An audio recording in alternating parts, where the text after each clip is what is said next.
Jyotiraditya Scindia Madhya Pradesh, Kamal Nath Madhya Pradesh, RPN सिंह उत्तर प्रदेश, जितेंद्र प्रसादा उत्तर प्रदेश, जयंत चौधरी उत्तर प्रदेश, अजित पवार महाराष्ट्र, एकनाथ शिंदे महाराष्ट्र, मिलिंद देवरा महाराष्ट्र, अशोक चव्हाण महाराष्ट्र, नितीश कुमार बिहार, प्रणीत कौर पंजाब.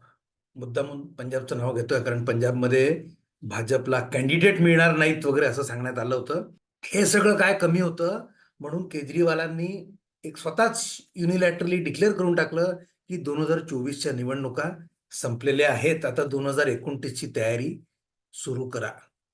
मित्रांनो नमस्कार, मी अजय सुदामे, तुम्ही बघत आहात निव्वळ राजकारण.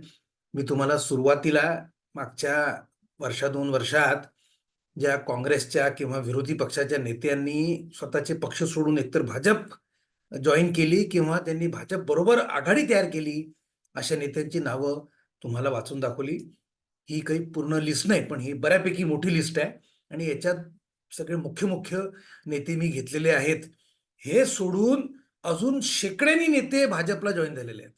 त्यामुळे प्रश्न हा निर्माण होतो की काँग्रेसची राजनीती संपली का? काँग्रेस ज्या प्रकारचे राजकारण करत असे त्याचे दिवस आता आटोपले का? आता काय सगळे पक्ष हे भाजप सारखेच राजकारण करणार का? आणि या सगळ्या एवढ्या मोठ्या मोठ्या नेत्यांना काय झाले, हे सगळेच जंगलाला आग लागल्यासारखे पळत का सुटलेले आहेत? पुढच्या व्हिडिओतनं मी आज या प्रश्नाची उत्तर देण्याचा प्रयत्न करेन.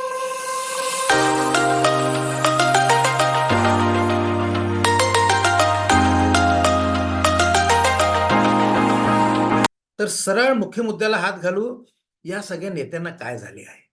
हे काय खरंच संघर्षाला एवढे घाबरतात? हे काय खरंच ईडी सीबीआयला घाबरलेले आहेत का? यांना सत्तेची मला एवढी प्रिय आहे का हे आपल्या समर्थकांचा, आपल्या पाठीराख्यांचा सुद्धा विचार करायला तयार नाही? म्हणजे हे मी याच्याकरता याचा उल्लेख केला कारण मी आत्ताच नांदेडहून आलो. त्याच एरियात होतो मी, नांदेड, परभणी वगैरे, आणि मी मराठा आंदोलन सुद्धा स्वतःच्या डोळ्यांनी यावेळेला पाहिलं. त्याच्याविषयी अजून एक व्हिडिओ करीन मी. तर पण नांदेडमध्ये अशोक चव्हाणांच्या पाठीराख्यांमध्ये कुठेतरी एक प्रकारचा संभ्रम आहे. त्यांना आता काय करायचं हे थोडेसे म्हणजे आता अगदी 2-4 दिवसाआधीच झालेला आहे, त्याच्यामुळे कदाचित तो संभ्रम असेल. जसं काही दिवस जातील तसे अशोक चव्हाण हे खंबीर नेते आहेत, त्यामुळे ते काय करायचं हे आपल्या कार्यकर्त्यांना नक्की सांगतील. पण आज तरी कन्फ्युजनची स्थिती आहे आणि कुठेतरी एक म्हणजे ज्याला काय म्हणतात, राग नसला तरी कुठेतरी एक अशी छोटीशी नाराजी आहे की बाबा आता आम्ही काय करायचं? तर काय या सगळ्या प्रलोभनांना बळी पडून हे नेते भाजपकडे जात आहेत का? तर मला वाटतं या कुठल्याही आरोपात तसा फारसा काही अर्थ नाही. हे फक्त मीडियानी तयार केलेले आरोप आहेत आणि सत्य नेहमी हे जे वरवर दिसतं त्याच्यापेक्षा वेगळं असतं आणि सखोल आणि गंभीर असतं. तर ते आज आपण या व्हिडिओच्या माध्यमातून उकळण्याचा प्रयत्न करू. पण त्याआधी या सगळ्या नेत्यांनी आपापले पक्ष सोडण्यामुळे जे प्रश्न निर्माण झाले आहेत ते बघू. जसं की या सगळ्यांची राजकीय विचारसरणी ही या आतापर्यंत धर्मनिरपेक्ष होती, ते आता हिंदुत्ववादाचे राजकारण कसे काय करणार? याचबरोबर अजून काही होणारे मुख्य आणि मोठे आरोप पहा. म्हणजे संजय राऊत जे लिब्रांडू पत्रकारांचे रिप्रेझेंटेटिव्ह आहेत, त्यांनी ते रोज हे टीव्हीवरून आरोप करत असतात. जसे की आदर्श घोटाळा करणाऱ्या अशोक चव्हाणांना तुम्ही भाजपनी पक्षात घेतले आणि राज्यसभा दिली. 70,000 करोडचा घोटाळा करणाऱ्या अजित पवारांना तुम्ही पक्षात घेतले किंवा त्यांच्याबरोबर युती केली आणि त्यांना तुम्ही उपमुख्यमंत्री केले. नितीश कुमार जे पलटूराम आहेत, ज्यांना तुम्ही पलटूराम म्हणत होते आणि ज्यांच्यावर सुद्धा भ्रष्टाचाराचे आरोप आहेत, त्यांना सुद्धा त्याच्याबरोबर युती केली आणि त्यांना मुख्यमंत्री केले. अजून एक सतत होणारा पृच्छा म्हणा किंवा आरोप म्हणा तो असा की भाजप महाराष्ट्रात घाबरलेली आहे. किंवा अजून एक भाजपच्या कार्यकर्त्यांना विचलित सतत जो करण्याकरता एक सतत आरोप केला जातो तो हा की भाजपच्या कार्यकर्त्यांनी फक्त काय सतरंजा उचलायच्या का आणि बाहेरच्या नेत्यांनी येऊन सत्ता उपभोगायची का? आता घोटाळेबाजांना पक्षात का घेता या आरोपाचं मी पहिल्यांदा उत्तर देतो, कारण हा सतत होणारा आरोप आहे. तर असं बघा की अशोक चव्हाण, अजित पवार किंवा नितीश कुमार यांच्यावरती घोटाळ्याचे आरोप, करप्शनचे आरोप हे काही आज होत नाहीत. हे 10-10, 15-15, 20-20 वर्षापासून होतं आणि काँग्रेस सत्तेत होती तेव्हापासनं हे आरोप होत आहेत. पण त्यानंतर सुद्धा हे सगळे नेते कित्येक वेळेला निवडून आले आणि त्याच्यानंतर ते म्हणजे त्यांना काही त्यांच्या पक्षातनं काही कोणी निष्कासित केले नाही. एवढंच नाही तर त्यांना जनतेने सुद्धा डोक्यावर उचलून धरलं. त्यांना निवडून दिलं आणि त्यानंतर त्यांना कित्येक पदं दिली, मुख्यमंत्री, उपमुख्यमंत्री अशी काय मोठी मोठी त्यांना संविधानिक पदं देण्यात आली. त्याच्यामुळे ज्या भ्रष्टाचाराच्या आरोपांनी तुम्हाला फरक पडत नाही, त्यांनी भाजपला का पडावं? भाजप स्वतःचे नेते हे भ्रष्ट नाहीत याची काळजी घेऊ शकते. पण हे जे बाहेरून येणारे नेते आहेत, हे जेव्हा पक्षाकरता काहीतरी घेऊन येतात, तेव्हा हे कॉम्प्रोमाइज भाजप करते आहे. अतिशय महत्वाचं आहे. आता एक म्हणजे मला नेहमी हा प्रश्न पडतो, की हे जे भ्रष्टाचाराच्या आरोपांनी खरंच जनतेला फरक पडतो का? भ्रष्टाचाराच्या आरोपांनी नाही, भ्रष्टाचारी नेत्यांनी तरी जनतेला फरक पडतो. तसे असते तर लालू प्रसाद हे तर यांच्यावर भ्रष्टाचाराचे आरोप नाहीत, ते तर कन्व्हिक्टेड क्रिमिनल आहेत, जेलमध्ये जाऊन आले आहेत. या जेलमध्ये जाऊन आणणाऱ्या क्रिमिनलला सुद्धा जर का जनता एवढं डोक्यावर उचलून धरते, जनतेमध्ये तेवढे लोकप्रिय आहेत, तर मग ज्यांच्यावरती नुसते आरोप आहे, त्यांनी खरोखर जनतेला फरक पडतो का? मित्रांनो, मला असं खरंच वाटत नाही. याविषयी मी मागच्या व्हिडिओत सुद्धा बोललो होतो. मोदींवरती जो व्हिडिओ केला होता 400 जागांचा त्याच्यावर, अब की बार 400 पार वाला, की जनतेला करप्शनने फरक पडत नाही, जनतेला महागाईने फरक पडतो. 2014 मध्ये करप्शनच्या आरोपनी काँग्रेस बेजार झाली, कारण करप्शन आणि महागाई एकत्र वाढली. बरोबर? जर का महागाई वाढली नसती, तर जनतेला तसा फरक पडला नसता. म्हणजे काँग्रेस हारली नसती असं मी म्हणत नाही. पण जनतेला महागाई वाढली, इन्फ्लेशननी सगळ्यात जास्त त्रास होतो. त्याच्याबरोबर करप्शनचे आरोप जर का आले, तर मात्र it's a lethal fatal combination. त्यामुळे मला असं वाटतं, की हे करप्शनच्या, भ्रष्टाचाराच्या आरोपांनी तसा जनतेला, खूप मोठ्या जनतेला, बरं काहीतरी जनतेला फरक पडत असेल, पण खूप मोठ्या जनतेला यांनी फारसा फरक पडत नाही. पण म्हणून भाजपचे नेते ते आरोप करणं बंद करतील असं नाही. कारण एक कुठली तरी कॉन्स्टिट्युन्सी आहे आणि त्यांनी मोठ्या संख्येने जनतेला फरक पडत नसला तरी त्या नेत्यांनी त्यांना कुठेतरी फरक पडतो. अजून एक अतिशय महत्वाचा मुद्दा हा, की जर का तुमचे उद्दिष्ट हे फार काही प्रचंड मोठे असेल, काहीतरी उदात्त त्यातनं साध्य करण्याचा तुमची इच्छा असेल किंवा त्याच्यात लार्जर गुड, जनतेचे भलं होणार असेल, देशाचे काहीतरी भलं होणार असेल, तर जनता तुम्हाला नक्कीच तुम्हाला पाठिंबा देते. जो की या केसमध्ये मोदींनी जनतेला कन्व्हिन्स केले आहे, की माझा या सगळ्यामागे मुद्दा, माझं उद्दिष्ट हे फार मोठे आहे. जसं की देशाचे भले करणे किंवा कायदे बदलणे, जे की मोदींनी करून दाखवले. 370 हटवून दाखवला, त्यांना मेजॉरिटी दिली तर. भाजप आजपर्यंत बोलत असे, आम्ही 370 हटवू, ट्रिपल तलाक क्रिमिनलाइज करू, राम मंदिर आणू, युसीसी आणू, युनिफॉर्म सिव्हिल कोड आणू आणू वगैरे वगैरे वगैरे. पण मेजॉरिटी नव्हती म्हणून ते भाजप करू शकले नाही. पण मोदींनी ते करून दाखवलं. त्यामुळे त्यांनी लार्जली हिंदू जनतेला हे कन्व्हिन्स केले आहे, की माझे उद्दिष्ट हे देशाच्या भल्याचेच आहे आणि तुमच्याच भल्याचे आहे. जे आजपर्यंत सेक्युलरिझमच्या नावाखाली जे लांगुल चालन चालले होते, ते माझे संपवण्याचे उद्दिष्ट आहे. त्यामुळे जनता त्यांना या मोठ्या उद्दिष्टाकरता सतत बॅकिंग देते आहे. अजून एक मुद्दा असा, माझं निरीक्षण हे, की हे जे काय सगळे नेते आज काँग्रेस किंवा विरोधी पक्ष सोडून भाजपमध्ये येत आहेत किंवा भाजपबरोबर युती करत आहेत, हे काही पळपुटे नेते नाहीत. यांनी 30-30, 40-40 वर्ष, 50-50 वर्ष यांनी संघर्ष केलेला आहे. ते ईडी, सीबीआयला वगैरे घाबरतील असं सुद्धा मला वाटत नाही.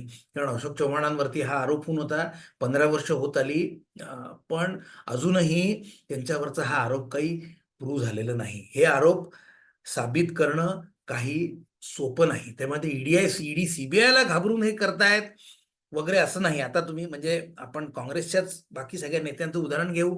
अशोक चव्हाणांवरती ठीक आहे, एक आदर्श घोटाळ्याचा आरोप होता. ज्योतिरादित्य सिंधिया त्यांच्यावर कुठलाही आरोप नव्हता. कमलनाथ, जे कदाचित म्हणजे हा व्हिडिओ तुम्ही बघाल तोपर्यंत त्यांनी भाजप जॉईन केलेली असेल.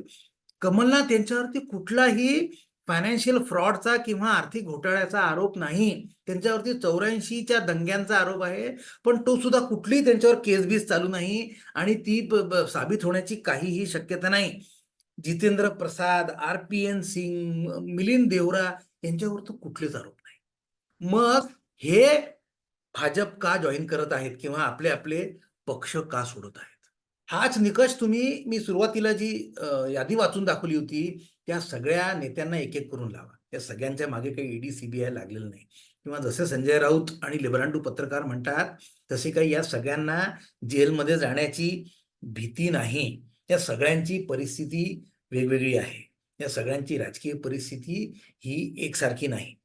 पण तरीही आज आता त्यांच्यामध्ये एक समान दुवा आहे, एक कॉमन धागा आहे, आणि तो हा की एकतर ते सगळे आता भाजपमध्ये आहेत किंवा भाजप बरोबर आहेत. आता असा विचार करा की त्यांना जो त्यांच्या पक्षात मान होता, तो मान त्यांना इथे मिळणार आहे का? मला तसं वाटत नाही. म्हणजे कितीही काही म्हटलं, किती अजित पवारांनी आरोप केले किंवा किती अशोक चव्हाणांनी आरोप केले, तरी सुद्धा त्या ओरिजिनल पक्षात त्यांना जो मान होता, तो त्यांना इथे भाजपमध्ये मिळणार नाही. इथे त्यांना डिसिजन मेकिंगमध्ये इन्व्हॉल्व केले जाणार नाही. इथे त्यांना पदं मोठी-मोठी मिळतील, जी की त्यांना तिथे मिळत नव्हती, कारण ते पक्ष सत्तेत नव्हते. पण त्यांना तो मान, तो इथे त्यांना मिळणार नाही, हे नक्की. कुठेतरी भाजपच्या नेत्यांमागूनच त्यांना जावे लागणार, हे 100% सत्य आहे. पण तरीसुद्धा हा अपमान गिळून ते हे सगळं करायला, हे कॉम्प्रोमाईज करायला तयार आहेत. का? मोठा प्रश्न आहे मित्रांनो, का? आता या नेत्यांना त्यांच्या पक्षात किती मान होता याची काही उदाहरणं मी तुम्हाला देऊ इच्छितो मित्रांनो. मी आमच्या नागपूरचे जे काँग्रेसचे प्रवक्ते आहेत, ते असं म्हणत होते, की अशोक चव्हाणांना एवढा मान होता पक्षात, की पक्षाचे महाराष्ट्रातले अध्यक्ष नाना पटोले सुद्धा अशोक चव्हाणांच्या बाजूला बसत आणि त्यांना मुख्य खुर्चीवरती बसवत असत. ज्योतिरादित्य सिंधियांचा मी ऐकलेला किस्सा सांगतो, एका मोठ्या पत्रकाराकडून. ते असं म्हणले होते, ज्योतिरादित्य सिंधिया तर राहुल गांधींच्या बेडरूम मध्ये जाऊ शकत असत सरळ. आणि जर का एखाद्या संध्याकाळी ज्योतिरादित्य सिंधियांनी म्हटलं की आज माझं ड्रिंक घेण्याची इच्छा नाही, मी तेव्हाच ड्रिंक घेईन जेव्हा राहुल गांधी माझा ग्लास भरतील, तर राहुल गांधी त्यांचा ग्लास भरत असत. मित्रांनो, असं वर्णन तर मी आजपर्यंत कुठेही ऐकलेलं नाही. कमलनाथ नाही, यांना किती मान होता बघा. मध्य प्रदेशच्या निवडणुकांमध्ये पूर्ण त्यांची दादागिरी चालली. त्यांनी स्वतःचे कॅन्डिडेट उभे केले. ते निवडणुका हारले तो भाग वेगळा. एवढंच नाही, तर जी इंडिया आघाडीची जी भोपाळमध्ये होणारी रॅली होती, ती कमलनाथ यांनी सिंगल हँडलेडली कॅन्सल केली. राहुल गांधींना न विचारता, सोनिया गांधींना न विचारता त्यांनी ती रॅली कॅन्सल केली. कारण काय? तर उदयनिधी स्टॅलिन यांनी त्या रॅलीच्या काही दिवस आधी आम्ही सनातनाला खतम करू, त्याचं निर्मूलन करू, असे वक्तव्य केले होते. मी तुम्हाला गॅरंटीने सांगू शकतो मित्रांनो, हा मान मरातब त्यांना काही अंशाने सुद्धा भाजपमध्ये मिळणार नाही. ज्योतिरादित्य सिंधियांशी कोणीही मैत्री करणार नाही. त्यांना ड्रिंकचा ग्लास जाऊ दे, कोणी साधा पाण्याचा ग्लास सुद्धा देणार नाही. कमलनाथ पब्लिक रॅली नाही मित्रांनो, वडाच्या पाराखालची मीटिंग सुद्धा ते कॅन्सल करू शकणार नाही. असं असताना सुद्धा हे लोक आज भाजपमध्ये आहेत. का? कारण त्यांना हा मान मिळणार नसणार, तरी त्यांना काहीतरी वेगळं मिळणार आहे. काय मित्रांनो, सांगतो पुढे.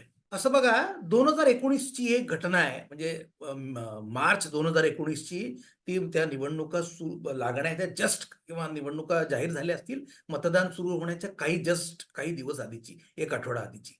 अमर राजूरकर, जे आता अशोक चव्हाणांबरोबरच होते कित्येक दशक, ते सुद्धा काँग्रेसचे आमदार होते. ते आता अशोक चव्हाणांबरोबर भाजपमध्ये गेले आहेत. त्यांनी या मार्च 2019 मध्ये अशोक चव्हाणांना फोन केला होता. कशा करता?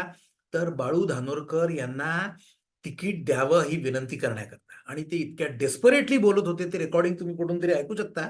मी इथे तो स्क्रीनशॉट दाखवतो, याच्यापेक्षा जास्त दाखवणं मला शक्य नाही. कॉपीराईटचे वांदे होऊ शकतात. त्याच्यामुळे पण ते अमर राजूरकर असं म्हणत होते की चव्हाण साहेब, हे मुकुल वासनिक तुमच्या समोर कोण आहेत? यांची काय हस्ती तुमच्यासमोर, आणि हे कुठल्या तरी त्या विनोद बांगडे का बागडे नावाच्या माणसाला तिकीट देतात आहे, जेव्हा की तुम्ही बाळू धानोरकरला शिवसेनेतून इकडे आणले. कशा याच्यावर, की हे तिकीट याला मी देईन आणि आपल्या पूर्ण महाराष्ट्रात ही केवळ एकच जागा आहे जी आपल्याला नक्की निवडून देईल. आणि त्या राजूरकरांना खरंच म्हणजे मानलं पाहिजे की त्यांचं बोलणं खरं झालं. त्यानंतर अशोक चव्हाण हे म्हणतात की तुम्ही वडेट्टीवारला सांगा बोलायला, इथे माझं कोणी ऐकत नाही. मी स्वतःच इतका निराश झालो आहे की मी पक्ष सोडण्याच्या विचारात आहे. आता हे रेकॉर्डिंग खरं का खोटं मित्रांनो मला माहित नाही. पण हे 5 वर्ष जुनं जर का रेकॉर्डिंग मानलं, तर त्यानंतर अशोक चव्हाण 5 वर्ष चुपचाप वाट पाहत बसले होते आणि जेव्हा त्यांनी पाहिलं की अजूनही आपलं इथे कोणी ऐकत नाही, तेव्हा त्यांनी पक्ष सोडला. तर मित्रांनो, महत्वाची ज्ञानबाची मेघ काय, की राहुल गांधी कोणाचंही ऐकत नाहीत. 5 वर्षापूर्वी अशोक चव्हाणांनी हे एका टेलिफोन कॉलमध्ये बोललं होतं. जर का तो टेलिफोन कॉल खरा झाला होता, असं जर का मानलं तर तरी एका एका आपल्या कार्यकर्त्याला त्यांनी हे सांगितलं होतं. आज 5 वर्षांनी जेव्हा ते आता एका मुलाखतीत परत तेच बोलतात आहे. ते म्हणतात आहे, काँग्रेस बदलायला तयार नाही. काँग्रेस लढायला तयार नाही. ग्राउंडवरची परिस्थिती बघायला तयार नाही. माझं इथे कोणीही काँग्रेसमध्ये ऐकत नाही. काँग्रेस म्हणजे कोण? काँग्रेस म्हणजे राहुल गांधी. तर परत-परत सगळे नेते हे सांगत आहेत, की राहुल गांधी आमचं ऐकत नाहीत. ते आपलीच करत असतात. म्हणजे काय? कमलनाथ मध्य प्रदेशमध्ये आपली करतात, राहुल गांधी दिल्लीत आपलं करतात. अशाने पक्ष कसा चालणार? मग राहुल गांधी आता कोणाचं ऐकतात? तर मित्रांनो, राहुल गांधींचे नवीन सल्लागार आहेत सीताराम येचुरी. कम्युनिस्ट, कट्टर कम्युनिस्ट, कट्टर हिंदू समाजाचे द्वेष्टे, कट्टर मुस्लिमांचे लांगुलचालन करणारे सीताराम येचुरी, सीपीआयचे फार मोठे नेता. आणि राहुल गांधी सुद्धा आता तसाच विचार करू लागले आहेत आणि काँग्रेस पक्षाला इथे त्याच मार्गाने घेऊन जात आहेत. राहुल गांधी दलित आणि मुस्लिम मतदार त्यांची एकेकाळची फार मोठी व्होट बँक, तिला परत ते आकृष्ट करायच्या प्रयत्नात आहेत आणि म्हणून ते सतत व्हिक्टिमहूडची भाषा करतात. सतत अन्याय, आम्हाला हे मिळालं नाही, आम्हाला ते मिळालं नाही, आम्हाला ते मिळालं नाही, रडत राहायचं. कारण त्या वर्गाला तीच भाषा कळते आणि म्हणून न्याययात्रा. न्याययात्रा कशाकरता? तर आमच्यावर अन्याय झाला. ही सतत व्हिक्टिमहूडची भाषा वापरून राहुल गांधी या वर्गाला आपल्याकडे आकृष्ट करण्याचा प्रयत्न करत आहेत. खरं म्हणजे एकेकाळी ब्राह्मण समाज सुद्धा काँग्रेसमध्ये होता किंवा बाकी सवर्ण सुद्धा काँग्रेसमध्ये होते. पण त्यावेळेला काँग्रेस देशभक्तांचा पक्ष होता. असो. याचबरोबर कुठेतरी अशोक चव्हाणांना त्यावेळेला 10 वर्षापूर्वी, 12 वर्षापूर्वी त्यांना रिझाइन करावं लागलं, त्यांना रिझाइन करायला लावलं पक्षाने. याची कुठेतरी मनात खल असेल तर आश्चर्य नाही. मित्रांनो, 2010 मध्ये 2 मंत्र्यांना सोनिया गांधींनी रिझाइन करायला लावलं होतं. त्यांचं नाव पवनकुमार बन्सल आणि अश्वनी कुमार, आणि 2013 मध्ये अशोक चव्हाण. हे सगळं काँग्रेस का करते? तर याच्यामागे कारण एकच असतं, की त्यांना गांधी कुटुंबियांना त्या डायनेस्टीला प्रोटेक्ट करायचं असतं. त्यामुळे ते सतत डायनेस्टीला प्रोटेक्ट करण्याकरता आपल्या नेत्यांना बळी चढवत असतात. याचे कुठेतरी दुःख अशोक चव्हाणांना असेल तर आश्चर्य नाही. त्यांची अजून 1-2 वक्तव्य सांगून मग भाजपच्या कार्यकर्त्यांच्या मुद्द्यावरती येऊ. तर अशोक चव्हाणांनी जेव्हा परत आता एका इंटरव्ह्यूत मी त्यांना बोलताना ऐकलं, एका पत्रकारांनी त्यांना हे विचारलं, की तुम्ही 38 वर्ष धर्मनिरपेक्षतेचं राजकारण केलं आणि आज तुम्ही हिंदुत्ववादी पक्षात कसे काय आलात? तर ते म्हणले, धर्मनिरपेक्षता किंवा हिंदुत्ववाद हा याच्यापेक्षा सुद्धा जास्त देशाचा मूळ काय आहे, हे महत्वाचे आहे. आपण निवडणुका काही हारण्याकरता लढत नसतो. आपण जिंकण्याकरता लढत असतो. राहुल गांधी हारण्याकरता लढतात. त्यांना काही फरक पडत नाही. बाकी नेते मात्र जिंकण्याकरता लढत असतात. हे उत्तर इतकं मित्रांनो चपखल आहे. ज्यांना राजकारणात रस आहे, जे राजकारणाचं जवळून निरीक्षण करतात, त्यांना यातून शिकण्यासारखं आहे. तर माझा इन्फरन्स हा, की या सगळ्या नेत्यांना आज आपले स्वतःचे सर्व्हायव्हल दिसते आहे. त्याच्यामुळे जर का आज त्यांनी हे सगळं नाही केलं, तर त्यांचं राजकारण नष्ट होईल. कुठेतरी हिंदुत्वाचं राजकारण हे वाढत चाललं आहे, ही गोष्ट सुद्धा खरी. हे सुद्धा अशोक चव्हाण बोलले, की जनतेच्या मनात आता हिंदुत्वानी कुठेतरी मूळ धरलेलं आहे. ही राजकारण बदललं, राजकीय जी विचारसरणी असते ती तर महत्वाचीच, पण कुठेतरी स्वतःचे सर्व्हायव्हल हे सुद्धा फार महत्वाचे. तर आता राहिला मुद्दा सतरंजा उचलणाऱ्या भाजपच्या कार्यकर्त्यांचा. तर मित्रांनो, हे सुद्धा अगदी दादांत खोटं आहे. हा सुद्धा वरवर जे दिसतं त्याच्यावरून केलेला आरोप आहे. असं लक्षात घ्या की या सगळ्या करण्यामुळे, हिंदुत्वामुळे, मोदींमुळे किंवा या बाकी लोकांना आपल्या पक्षात घेण्यामुळे भाजप हा पक्ष वाढतोच आहे आणि त्याच्यामुळे भाजपच्या कार्यकर्त्यांना अजून मोठं ऑपॉर्च्युनिटी मिळतं आहेत. अशोक चव्हाणांचं उदाहरण घेऊ. अशोक चव्हाणांना पक्षात घेतलं, पण त्यांना पाठवलं राज्यसभेवर. पण त्यांना पक्षात घेतल्यामुळे प्रताप पाटील चिखलीकर निवडून येण्याची शक्यता फार वाढलेली आहे. नाहीतर तिथे प्रताप पाटील चिखलीकरांना मोठा चॅलेंज होता. हेच तुम्ही तिथल्या नांदेड, हिंगोली, परभणी या सगळ्या तिथल्या तुम्ही कॉन्स्टिट्युन्सीजना हे लॉजिक अप्लाय होतं. हे काँग्रेसचे नेते आतमध्ये आल्यामुळे भाजपच्या नेत्यांच्या ऑपॉर्च्युनिटी वाढलेल्या आहेत. त्यामुळे सतरंजा बितरंजा सगळं खोटं आहे. खरं म्हणजे कुठेतरी या आरोप करणाऱ्या पत्रकारांच्या आणि नेत्यांच्या मनात आता हे येत असेल की इथून पुढे आपल्याला फक्त सतरंजा तर उचलाव्या लागणार नाहीत, म्हणून ते हा आरोप करत असतात. आज इथेच थांबतो. व्हिडिओ आवडला तर लाईक करा, शेअर करा, चॅनलला सबस्क्राईब करा. जय हिंद, जय श्रीराम.